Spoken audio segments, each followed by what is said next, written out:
మీ అందరికీ వందనములు. మీ అందరూ బాగున్నారా? ఈరోజు దేవుని వాక్యము యెషయా గ్రంథం 58వ అధ్యాయము 11వ వచనం.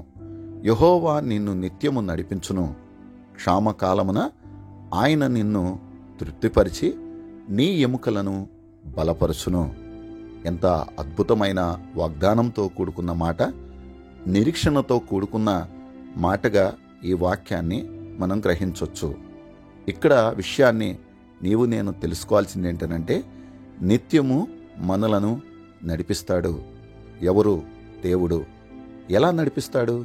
ఆయన వాగ్దానం చేశాడు కదా, నేను నీకు తోడై ఉంటా, భయపడకుమని.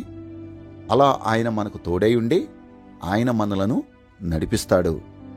ఏ సమయమందు ఆయన తృప్తిపరుస్తాడు అనంటే, క్షామకాలమున, అంటే కరువులో, బాధలో, ఇరుకులో, ఇబ్బందులో, కష్టములో, నష్టములో, వేదనలో, దుఃఖములో మనం ఉన్నప్పుడు దేవుడు మనల్ని విడవకుండా ఆయన మనం తృప్తిపడే విధంగా బలపరిచి మనల్ని నడిపిస్తాడు.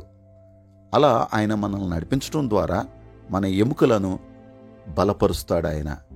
ఒకవేళ ఒక వ్యక్తి తృప్తి లేకుండా జీవిస్తే బలహీనపరచబడతాడు. ఎముకల్లో బలహీనపరచబడినప్పుడు అనేక రోగాలకు కారణమవుతుంది.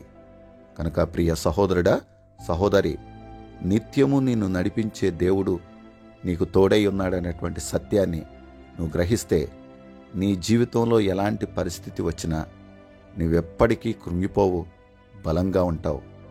అలా నిన్ను బలపరచటానికి ఆయన నీకు తోడై ఉన్నాడు.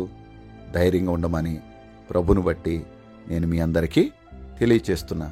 దేవుడు మిమ్మలను దీవించునుగాక. ఆమేన్.